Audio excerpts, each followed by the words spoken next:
What's up, everybody? Welcome to Buck and Blake Sports live on Bucks Report with your host, Mr. Blake Anthony himself. Going to talk about Friday night's game and what an ending to that. I mean, I really didn't want them to go to overtime, so I kind of secretly didn't want them to get that 2-point conversion, even though I didn't like the play call to go to overtime. But I think we all got enough reps in that game, and in the game 28-30, I think was quite adequate. But let's just get to the point. Welcome to Buck and Blake Sports live on Bucks Report. Make sure to check out all the other guys' shows: Cannon Fire Podcast, Buck Ball Podcast, Real Buck Talk, the Red Flag Podcast, and Buck What You Heard. Make sure to check out all those great shows here on Bucks Report and all their other platforms that these guys are putting out all their hard work and media content to make sure that you guys get everything you need from the Buccaneers and news and stuff like that. And we're very active in camp and everything and talking about stuff. And myself, I'm the big tape kind of guy. So I like to get out much tape and film and try to discuss football stuff as much as I can with you guys. For those who like the ins and outs of football, I like to get that out. But we'll go over the game stats of the game. So Bucks lose 28-30 on a 2-point conversion to tie the game. Ryan Griffin started pretty much the majority of the game. After Jameis Winston in the first unit went downfield, only threw one incompletion deep to Rashard Perriman, which was a good pass. He threw it where only the receiver could get it. And Perriman was just a step away from it, but they'll work on that in the season because Perriman's really been lighting it up this whole offseason in camp and everything. He's shown me a lot of things that I really didn't think he could do. And of course, Mike Evans and Chris Godwin scored the touchdown. And, it's real exciting just to see. But I'll give you a brief breakdown. Gabbert went 6 for 8, 50 yards. Griffin, 26 for 43, 330 yards, 7 yards a pass, 1 touchdown. Jameis Winston, 5 for 6, 40 yards, and a touchdown. Great mixing between the run and the pass. Peyton Barber, 3 attempts, 18 yards. Andre Ellington, 4 for 9. Rojo, 4 for 18. Dare Obugawale, I'm going to get it eventually by the end of the season. One of my favorites, 10 carries, 34 yards, and 2 touchdowns. And Jameis Winston, 1 carry, 1 touchdown. And the receiving end wasn't what you thought it was, besides Chris Godwin catching the screen pass for a touchdown. Tanner Hudson, Cameron Brate better worry. Tanner Hudson, one-handed grab in the end zone. 7 receptions for 84 yards.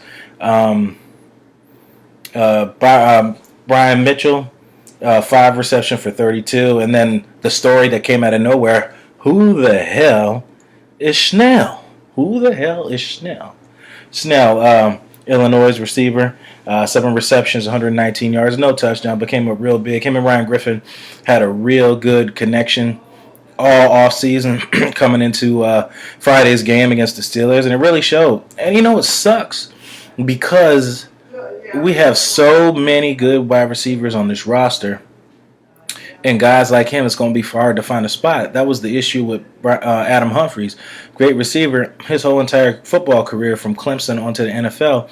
You got stuck playing behind people. DeAndre Hopkins, Sammy Watkins, and Clemson. Then you come here, you got Mike Evans, Deshaun Jackson, Chris Godwin, and then now you got all these other guys coming up. So it's going to be hard to find a place for him, and hopefully, we can find ways to work him in, with injuries and stuff. But it's good to know that you have depth all over the field, especially at wide receiver position. But the one spot that we are really, really thin at is the interior defensive lineman and offensive lineman, because from what I saw in the game, there's a huge drop-off between Vea and Sue coming out, with Golston not doing much, missing that big run on a sack to Steelers quarterback Dobbs. And everybody else is pretty much unproven. Terry Beckner. You got a lot of young guys out there. Not sure who's really going to make this roster. Depends on who stands out. But speaking of stand out on defense, who stood out was Noah Spence. Noah Spence lived in the Steelers' backfield from first string to second, or how long he played. He lived in the backfield, 4 holding calls, which is just as good as a sack. Got a sack, should have had 2, maybe 3. He got pressures on many plays. The plays that Dobbs ran out, Noah Spence was in the backfield, and they were doing a lot of loops and stunts and getting penetration. They are attacking on this defense. I will give it to Todd Bowles that he is not lying when he says they're attacking. They're not sitting and waiting. Cornerbacks are playing contested balls. Much is being said about Hargreaves and that deep ball pass. I mean, he really should have almost had a pick. It was underthrown. But Whitehead looked like he got out of position and left Hargreaves hanging there. And Hargreaves pretty much is just going to take the blind end because he's the closest defender, but that doesn't mean that was his guy. But, I mean, I posted that on social media for people to see. Your safety is 8 yards behind the corner.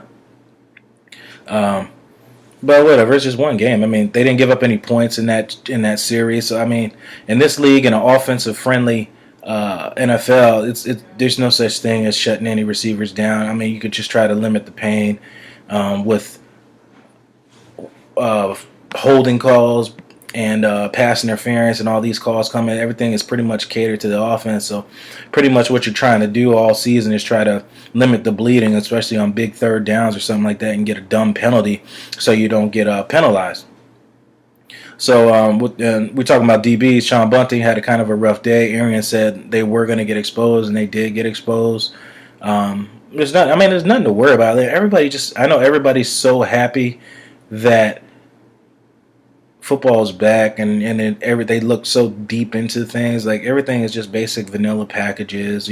Coaches talk to each other and say what they're going to script and stuff like that. But whatever it is, just take it as face value as these players just trying to get reps in and trying to get the best that they could get out of the time that they're on the field. So I'm looking forward to more in week 2, and they need to really clean up those penalties. The penalties were horrendous. I think the penalties were so atrocious that game. Oh my gosh, it was like, what did I call it? The holding years at that time in that series. It was pretty bad. If you see me looking off, I'm just going to try to look for you guys' comments so I don't miss nothing. Oh, okay, you got plenty of comments. All right. So let me stop for a minute. Let me check the comments on you guys. Chris, what's going on?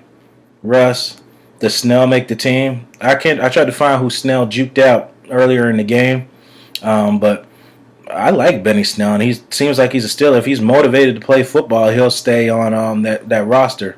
If you don't, they'll get rid of you in Pittsburgh. Wish we would have kept Hunt, Aaron Moses. I mean, it's just he deserves a chance to start, so we get to see if he really was a starter or not. So he's getting paid like a starter, and he's got to perform like a starter. And my prediction for him was, around 60 catches. If he breaches 1,000, I'll be happy for him. I'm not rooting for a guy at all, against the guy at all, but we'll see. Aaron's wish we would have drafted more T2 in the past year. DT heavy. Yeah, I was kind of upset about that. We drafted 3 DTs and a defensive cornerbacks and a defensive line heavy draft. VH3 did have a pick that was called back, which he made up for it. He got beat on the player, if you want to call him beat. He may have got an interception, which was called back on a negated penalty on both offsetting penalties on defense and the offense.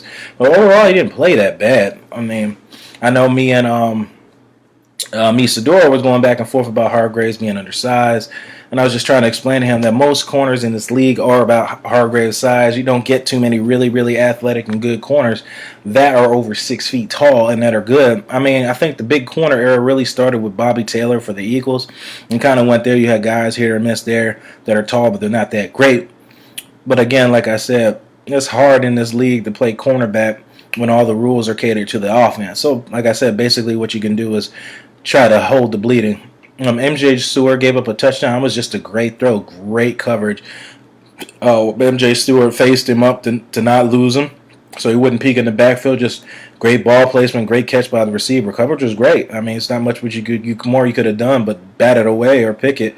But I'm fine with people getting beat when you're in position and the guy just making a better play on you. What I'm not cool with is lack of effort and just not knowing where you're supposed to be. That's my only problem with that. And being in position to get beat, it's the nature of the beast. It's the NFL. People are going to beat you.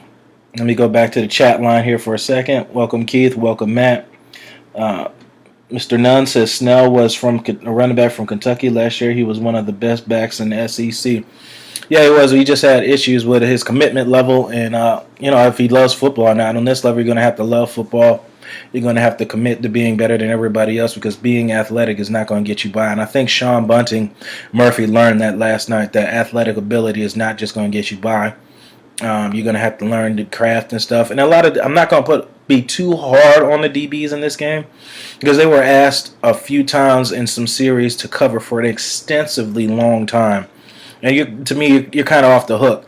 And if the quarterback's holding it that long, what does that tell me? That you guys are actually covering your receivers, but you can't hold them for that long. I'm not going to front you on that. That's the defensive line not giving you help. So that's a two-part system. The defensive line may not be getting pressure, but the quarterback's holding the ball that long because the DBs are actually covering them, and you can't cover somebody in this league that long. It's just not going to happen for anybody on any team, and you're not going to do well anywhere doing that.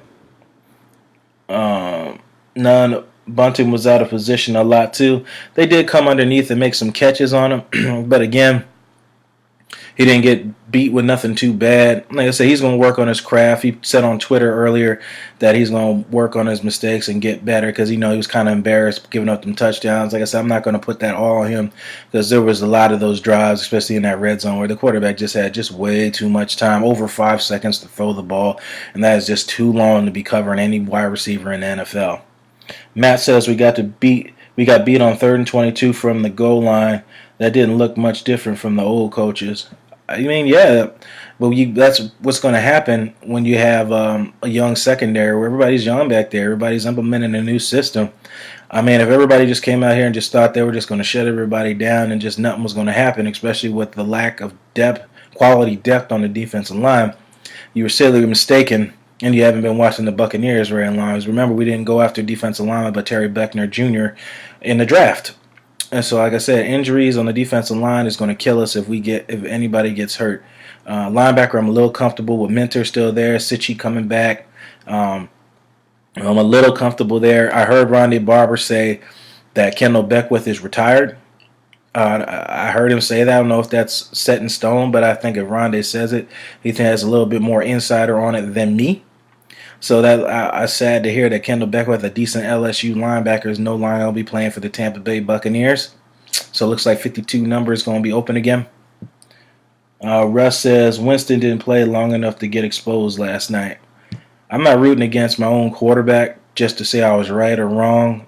Russ, I want this team to win. I don't want to keep shuffling quarterbacks and coaches and stuff like that. So if Winston messes up this year, Arians is going to be kind of looked at too, so it's a two-part system.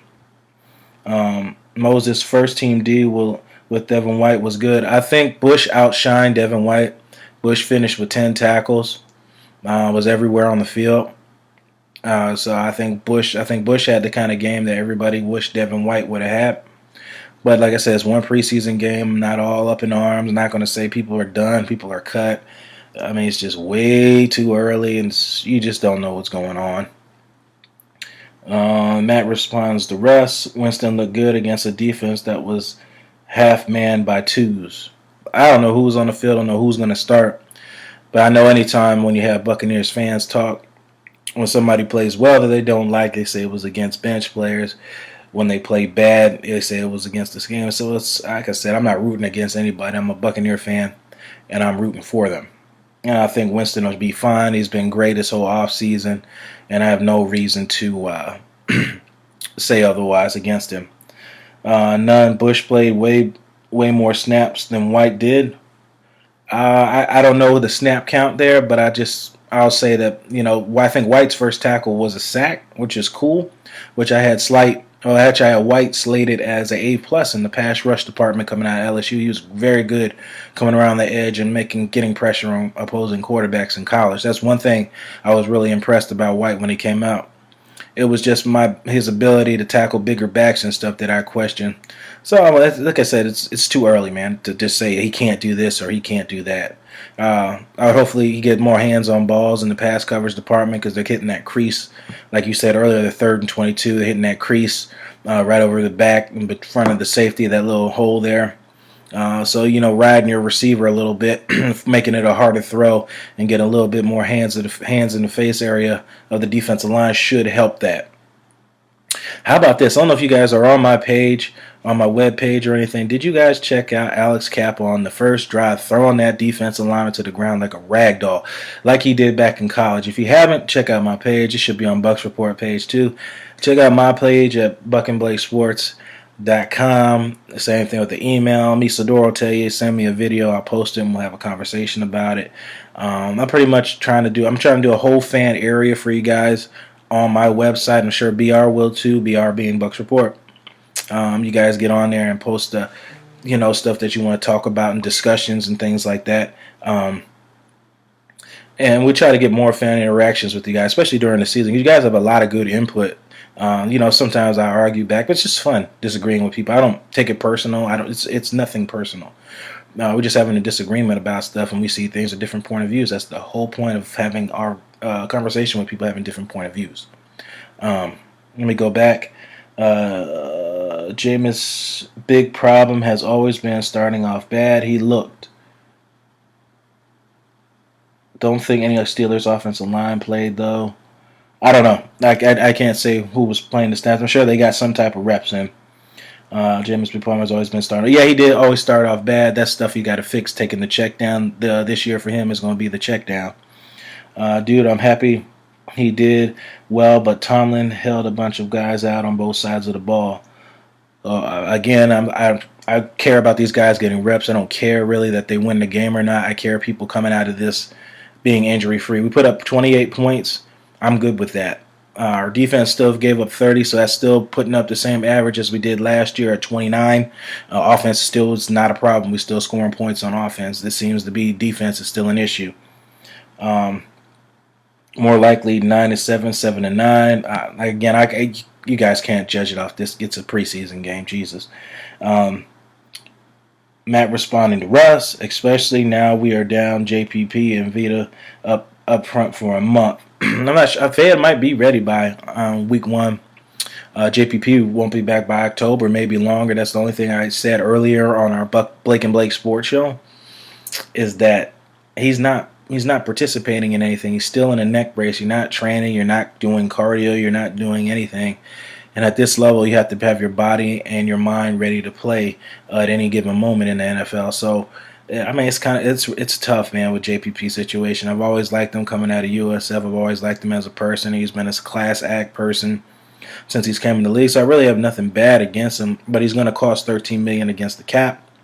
You really don't plan on keeping him long term unless you plan on neglecting the defensive line again coming in the offseason. But that decision, in hindsight, is what hurt us here with JPP going out to injury. You're letting Gerald McCoy go for nothing. If anything, if JPP doesn't play this year, we ultimately let Gerald go, working able-bodied defensive lineman go for a guy who's not playing or may never play again. I don't know. I'm not rooting against it. I'm not really going to the Gerald argument again. I'm just talking about simply off of quality depth and help on this defensive line in case injury, just like what happened to Vea. That's all I'm simply talking about. Going back to chat here, Russ says, who's our starting safety? It's going to be hard to say. Justin Evans has been at camp in shorts and shirt, signing autographs, not doing much of anything. Edwards played, he made some great run stuff. It didn't do bad, didn't really do nothing too good. Arians and the guys will look at tape and know more about it. There's really no coaching tape available for me right now to give you guys more on that because I'm the guy that's with the tape. That's why I say please send me videos and questions and stuff to my email, BucnBlakeSports@gmail, or on my website. I look at tape all the time. I haven't had it. There's nothing up yet for me to look at to give you more details of how many snaps, what they look like in coverage, and I'll post videos and photos and stuff for you guys too, so you can get a look at what's going on back there. Because it's kind of hard to tell from a TV camera view. Matt says, we are so thin on D-line now. Our best laid planes are getting spoiled by again. Yeah, like I said, Matt, we're still putting up 28 points. Offense is not an issue. We're still giving up 30 points a game, which was 29 an average. The same issue. And we, again, fail to neglect pass rush. I know we get, You got Carl Nassib on them. I mean, if that's where we're banking at to get our rush from, then we're going to have to. And then the interior defensive lineman and the linebacker is going to try to hold the fort up front. Give or take some injuries. It's going to be tough, man. 16-game season is going to be tough to try to stay healthy with such thin and very little quality of depth behind it. The best thing that we can hope for is waiting for a decent, serviceable player to be cut this preseason, and we can pick him up for depth reasons to save us some money. That's if they choose to keep Will Golston at $3.75 and Ryan Smith at $2 million, who's going to serve a 4-game suspension coming up. So he serves no depth for us at corner for the first 4 weeks. So it's going to be interesting to come. They have some decisions to make off of Arians' mishaps with overpaying contracts and not working out the money situation correctly to overpay people to come here. Ryan Jensen better be the superstar of this offensive line because he is the highest paid center in this league. I don't know if you guys know that. He is the highest paid center in this league. Ryan Jensen is the highest paid center in this league. So he better have one of the best seasons this year because, again, that's another light mistake, overpaying a guy to come here because we're so awful and have no chemistry here with coaches and players and things like that. So you have to overpay for players. Nunn says Coach Arians said Evans was running this morning in the press conference. Good. That's good that he's running. Colston, I think Ryan Griffin did pretty good. Snell, Shine. Yes, Snell. I like Snell. I like big backs. And Steelers always draft backs I like because those are the kind of backs I like. Griffin played well. I mean, playing behind the 3s and the 2s and the 3s and all the backup linemen, he did well. He played well. He didn't turn over the ball except for the sack. I'm not blaming him for that. Guy went unblocked and came in and stripped the ball from him. I don't blame that on him. But otherwise, he didn't throw any picks. He managed the game pretty well and kept us in position to win a game. That's pretty much it. He did a good job. Evans will be back in practice this week, I think Aaron said. I hope he's conditioned. I hope he's ready to play and put on pads and hit people. But anytime it's a foot injury as an athlete, it is a terrible injury because you have to walk on your feet. I had turf toe, and I had a wart in the bottom of my foot that I had to have removed. And that's painful, just walking around with a wart in the bottom of your foot, let alone any other issues like Antonio Brown's got or anything else, guys. It's one of the worst things any player can have because you have to walk on your feet. You have to apply pressure. You have to make moves on your feet. And it's just something that just cannot be avoided. That's why you see a lot of players play with casts on their hands and their arms because you can play with your arms. It's going to be hard if you're a defensive player to wrap up and stuff like that, but it can be done. And overall, I was pretty pleased with the game and the performance of the guys and the way they came out there and competed. I would love to see the penalties cleaned up for next week. I'll be at camp Monday.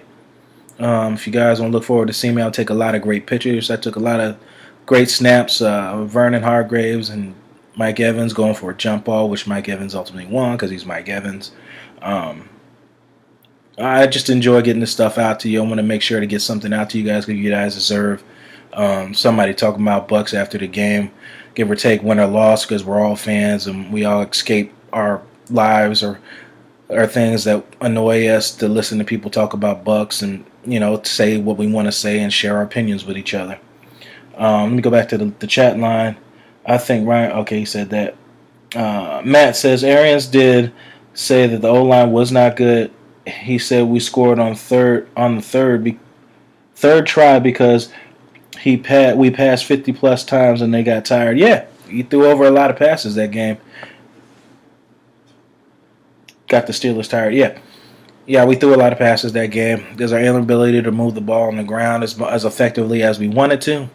But that's been Buccaneer way. We didn't throw it to the backs a whole lot, but I expected to see it in game time situations. Arians and Leftwich are not going to show our hands this early. Like I said, it's vanilla playbooks, pretty much easy plays that anybody calls right now, and basic pass plays. So, and then we're going to try to play situational down. Oh, let me not forget, Matt Gay hitting the 55-yarder in Steelertown, Heinz Field, the longest field goal in that stadium ever. I guess it helps playing outside all the time. And I don't know, it's going to be a tough race, man. Santos is playing well, and so is Gay. And Gay has the late a hit. He can kick off, so he can do pretty much everything. soaking Pendle, the punter. So, I mean, looks like we got options all over the place. It's going to be interesting. Um, Charles says, I like Winston not turning the ball over. That's fine, and you can't always blame everything on him either. If he's strip sacked because somebody missed a block, that's not Winston's fault either. But he did make light out of a situation where two guys went unblocked and managed to get away and scramble for a first down. Those are great plays by Winston that other people messed up on. I think Barber and Rojo played well. Rojo plays different. He's putting his head down, taking the yards given to him, and not expecting every play to be a home run. So I'm really happy that everybody got to see the change in Rojo, and he looks really more comfortable now than he did a season ago. Barber played very well too. I'm looking forward to all these guys coming out doing their thing week 2. I'm gonna look forward to seeing them. Hopefully, I can get to see a old guy that I grew up in the same town with, Dwayne Allen, out there in Miami, down in one of those practices. I think it's Tuesday practice, the joint practice. I'm looking forward to get down there, see if I can get in touch with him and share his thoughts on winning the Super Bowl and moving on to the Miami Dolphins, a division rival, which a lot of players do. So we'll see. I appreciate you guys taking time out. I tried to get this out before I got my day going. I'll be gone for another 12 hours. I want to make sure to get something out. Peter's out doing his thing, out there representing the sports web. Again, reach me at BucnBlakeSports.com. Website is pretty good, man. I did it all on my own. BucnBlakeSports at Gmail. Send me stuff, man, so I can post it up there and get your word out there. I'm going to create a fan page just for you fans so you guys can get out there and share your words and chat among each other and share what you think. I appreciate you guys checking me out today and taking your time out of your schedules and your families to check out Bucks Report and Buck and Blake Sports and everything. I appreciate you guys for everything you do. You guys are the fans, and I did this because I wanted to be a voice for you guys because I was just like you and wanted to get my voice and opinion out about things and couldn't, or people wouldn't listen to me. So we do that here at Bucks Report with everybody here. And I'll end this as we always used to do on Buck and Blake Sports. You're the master of everything. What you do with your life, what you do with it is entirely up to you. Thank you guys, and stay safe out there. God bless and fire those cannons. Go Bucks.